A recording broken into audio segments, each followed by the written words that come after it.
Ya, di sini saya akan menjelaskan mengenai jenis-jenis hipotesis. Jenis-jenis hipotesis yang akan saya bahas di sini adalah jenis hipotesis penelitian. Hipotesis penelitian itu gimana? Nah, jenis penelitian itu adalah hipotesis yang mengandung pernyataan mengenai hubungan atau pengaruh, baik secara positif atau secara negatif, antara dua variabel atau lebih sesuai dengan teori. Jenis hipotesis ini juga sering disebut sebagai hipotesis yang dilihat dari sifat variabel yang akan diuji.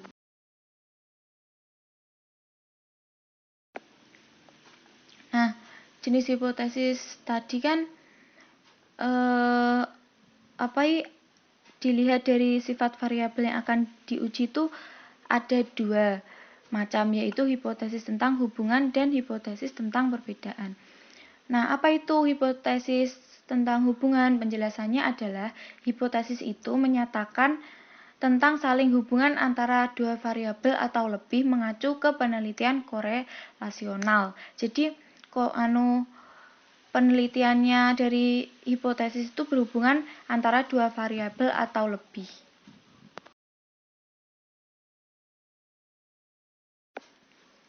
Sedangkan hipotesis tentang perbedaan yaitu hipotesis yang menyatakan perbedaan dalam variabel tertentu pada kelompok yang berbeda. Nah, hipotesis tentang perbedaan ini mendasari berbagai penelitian komparatif dan eksperimen. Sekarang hipotesis yang kedua yaitu dilihat dari kategori rumusannya hipotesis statistik.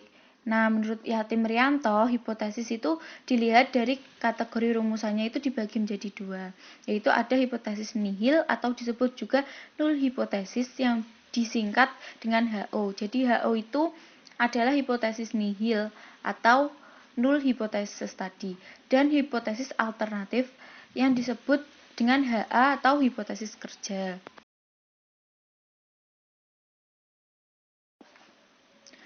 Penjelasan mengenai hipotesis nihil itu sendiri yaitu hipotesis yang menyatakan tidak adanya hubungan antara suatu variabel dengan variabel yang lain.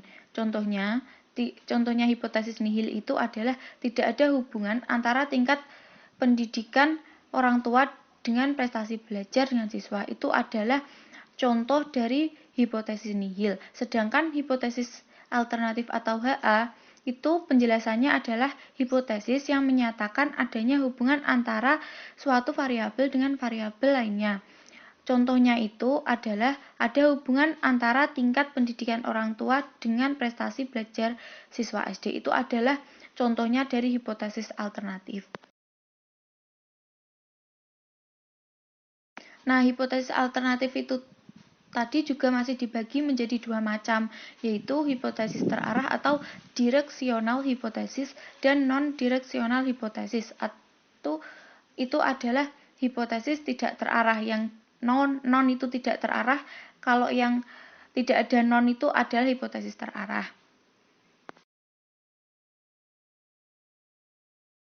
Nah, sekarang saya akan menjelaskan mengenai hipotesis terarah. Pengertiannya hipotesis terarah itu adalah hipotesis yang diajukan oleh peneliti di mana peneliti sudah menemukan dengan tegas yang menyatakan bahwa variabel independen memang sudah diprediksi berpengaruh terhadap variabel dependen. Nah, misalnya itu contohnya adalah siswa yang diajar dengan metode inquiry lebih tinggi prestasinya belajar dibanding dengan siswa yang diajar dengan menggunakan metode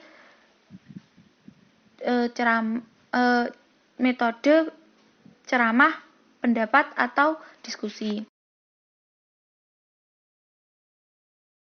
Nah, tadi kan udah terarah, sekarang hipotesis yang tidak terarah. Itu penjelasannya adalah hipotesis yang diajukan dan dirumuskan oleh peneliti tampak belum tegas bahwa variabel independen berpengaruh terhadap variabel dependen. Nah, selanjutnya itu mengenai karakteristik hipotesis. Nah, karakteristik hipotesis yang baik itu bagaimana sih? Nah, karakteristik hipotesis yang baik itu adalah karakteristik itu memenuhi gimana ya, karakteristiknya itu memenuhi syarat. Jadi karakteristik hipotesisnya itu harus baik dan sesuai dengan fakta yang diamati. Terus hipotesis yang baik itu tidak bertentangan dengan teori yang diketahuinya itu benar. Jadi hipotesisnya itu harus sesuai fakta, harus benar, dan hipotesis yang baik itu pernyataannya sederhana. Terus hipotesis yang baik itu memungkinkan penerapannya itu menggunakan penalaran deduktif. Dan hipotesis itu harus menyatakan hubungan. Jadi berhubungan atau berkaitan. Terus hipotesis itu harus sesuai dengan ilmu serta sesuai dengan hipotesis itu ilmu niki harus sesuai dan tumbuh dengan ilmu pengetahuan. Dan hipotesisnya itu harus diuji. Jadi hipotesis itu harus diuji, nggak sembarangan gitu loh. Selanjutnya hipotesisnya itu harus dinyatakan dalam bentuk spesifik atau khas untuk menghindari kesalahpahaman pengertian, dan dinyatakan dalam kalimat pernyataan bukan pertanyaan. Jadi itu tadi adalah ciri-ciri karakteristik yang baik.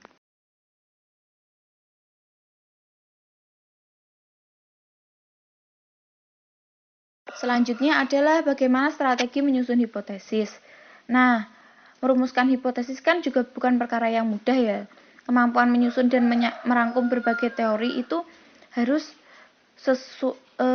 sesuai konsep yang bagus dan memiliki landasan sebagai landasan penyusun hipotesis. Jadi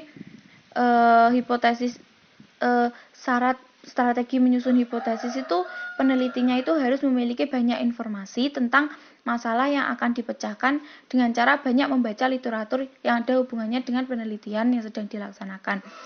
Selanjutnya, memiliki kemampuan untuk memeriksa keterangan tentang tempat objek dan hal-hal yang berhubungan satu sama lain dalam fenomena yang sedang diselidiki.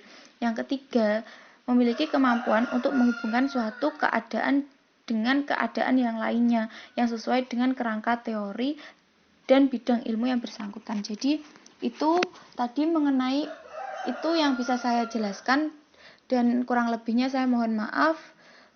Terima kasih. Assalamualaikum warahmatullahi wabarakatuh.